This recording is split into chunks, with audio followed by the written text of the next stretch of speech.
Alright, the following video is going to start to show you how to use CSS. Using CSS in Dreamweaver is pretty easy because Dreamweaver helps you write the code. You still have to know what you're doing, but Dreamweaver can help you do a lot of the back-end work so it doesn't take as long. It's very easy to use and it's nice. So the first thing I'm going to do is I'm going to create a new HTML page and I'm going to create a new CSS page. So I'm going to go to New, CSS, and click Create. I'm going to first save both of these pages. I'll call this example.html. And I'm going to save my CSS page in the exact same folder. And I'm going to call it example.css.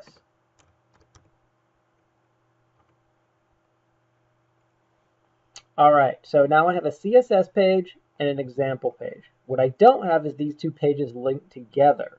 So what I'm going to do is on my HTML page, and pay attention to the code, I'm going to select class in my properties. If your property is not opening, you can just click Window, Properties. There are also a few other ways to do this, like I can insert it this way. There are a few ways to insert an actual CSS page. I'm going to go to Class, Attach Style Sheet. I'm going to find the file, click OK, link it, make sure its link is selected. By default it is, and connect it. Now, a few things happened there. One, on the top of my screen, you can now see the CSS linked without it even being, if this was closed, you could click to this and see it because they're now linked together. All that happened was Dreamweaver typed in that little line of code I told you guys about in my presentation earlier. I said you just type this line of code and your two pages are linked together. So Dreamweaver is helping us write some of the CSS code. All right. And it makes it easy for us. So I'm going to save, make sure it's always saved. Okay, so now my style sheet is linked, but my page is blank. So let's play around with a few different styles. Okay, so let's say, we're going to type some things in. So I'll say sample 1, sample 2, sample 3. We'll use 3 samples to learn HTML. Notice how my P tag is connected to each of these word samples. And let's add some space in here just so you can see what's happening a little better. Okay, next what we're going to do is we're going to actually write some CSS. Well, Dreamweaver is going to really write it for us, and we're going to kind of watch what happens. Because the first thing I want you to do when you start working with CSS is learn what it can do. Once you learn what it can do, when we get into our next unit, you are going to be actually typing in the code by yourself. So this unit is more of, hey, what can it do? And let's start to learn to write a little bit and edit it. Okay, so I'm going to go to Window, CSS Designer. This box is going to pop up right here.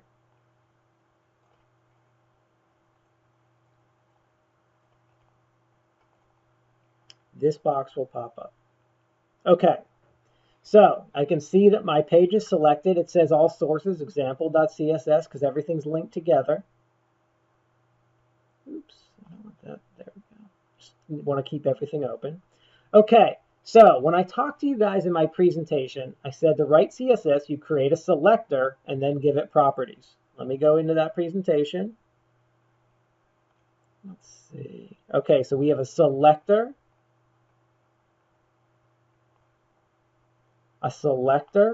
and we give it some properties like P tag, color is blue of all the P tags. So let's go into Dreamweaver.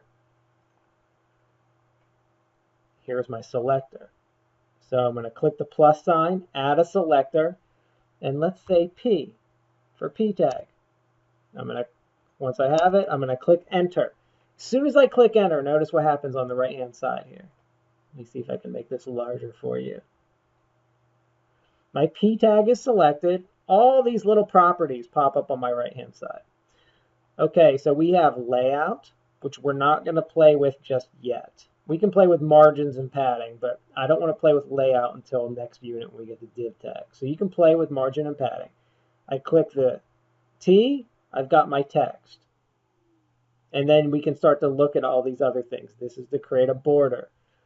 This is to change the background size and such. And then we have more where I can create my own stuff. So let's just start with text to make it really easy. I'm going to say text is red.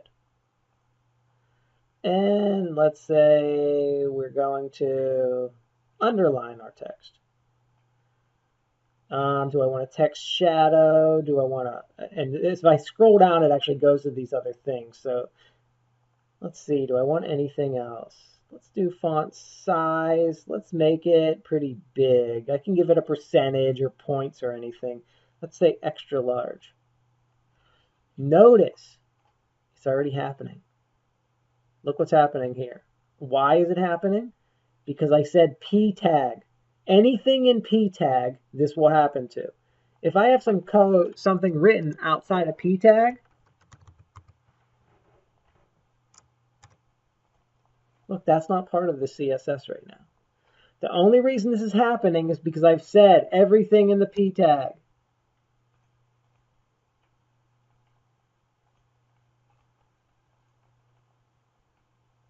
Okay, now, there we go. This is all the things I've defined.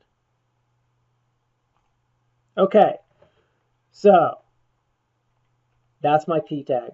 That's what I've done. Notice no code has changed right here. No code has changed on this HTML page. But let's look at our CSS page. We have our selector, P, color. All colors in HTML are 6 number-letter combinations. Sometimes you'll find the 3-letter number combinations, but always use 6. So whenever I want to like a color, I can look it up on the web and find out what's the color for this. But I mean, Dreamweaver does the color for you, so I very rarely have to look it up. I've defined my text. I want it underlined, and I want my font size extra large. So me personally, I never remember these selectors and declarations and stuff, because Dreamweaver pretty much writes them for me. It's more of a matter of knowing, hey, here's what CSS can do. So here's how you write CSS. You write your selector, you use brackets for opening and closing it, and then you write the commands. I have a great link for every command in the content unit. But Dreamweaver writes them all for me. Okay, let's say I don't want this P tag doing that. I'm going to delete it. Boom. I've deleted it. Nothing is there anymore. Okay. Let's say I want just this sample 2 to be different from sample 3. How do we do that? I'm going to click the plus here, and I'm going to say dot, like a period, and I'll call it my text. I push enter, and this pops up. Okay, so what I'm going to do here is I am going to change the text to red again, and I'm going to add a border. Let's see, width, let's see, all sides, width, medium, style, let's say solid, color, let's make a blue border. It's not going to look pretty. All right, let me show my set, because this shows me what I've defined for this. So I have text and border. Let me go to my CSS to see what it looks like. My text, it's dot my text, color, I've picked a color, border, medium, solid, and the color for it. Okay, now let's look at my page, and there's nothing there. Why is there nothing there? Let me save this CSS file. Why is there nothing here? Because I haven't applied it. So there's 2 different things. If I create a selector, I could type in any tag. Like I could type in P. These are all of my HTML tags. You know, I could type in BR. Remember? I could type in just body and change the whole entire body. I can type in you know, any tag we've been using in HTML and change all of that tag. Or I can make custom ones. So I've created this thing called my text. I want my text to apply to just some of these. Obviously, let's go back to our source code. Hello is not in anything. So I can't change that. I need to put it in a P or BR tag or something to change it. I'm just going to delete that word. Okay, let's say I want just sample2 to have my new CSS. I select sample2. I'm going to go to class in our properties.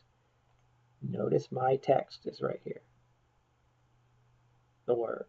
I select it, and my text is now displayed there. This is how you use CSS. Now let's look at what happened. P class equals my text. So in the paragraph tag, we've defined what sample2 is going to do. So I could add it to I could do it to sample3 if I wanted. If I wanted it to be all the P tags, I could do that as well. It's up to me. Okay, so let's go through some of that again. If I want to change like the P tag, I press enter. Oops, I was searching. Plus, and I would type in P, press enter, and I could figure out what I want to do. Don't want to go to more. But the point is for you guys to start to go through these and see what can CSS do. I have a tutorial so you can start to play with your page. You can play with the layout, but we're going to do that. That's really next session. So margin and padding you can play with now. Remember, margins outside your image. I'll show you some examples in the content. Padding's inside. We can change our text. We can make and change borders. So I can put a border around an image or anything, something. I can start to change my background colors, background images. And if you notice, close that out. When we go to our page properties, remember this from earlier in the semester? Last unit, actually. I can just change my body font and change. This is all doing CSS. I can change text color and stuff. Dreamweaver allows you to do things multiple different ways. So this is the basics of starting CSS. So you have to make sure you have your CSS page and it's saved. You have to make sure you have your HTML page and it's saved. The cool thing is I could make another HTML page and I could link this CSS document to it. I could make multiple, and they're all linked to the same exact CSS page. And that's the real advantage. Thank you.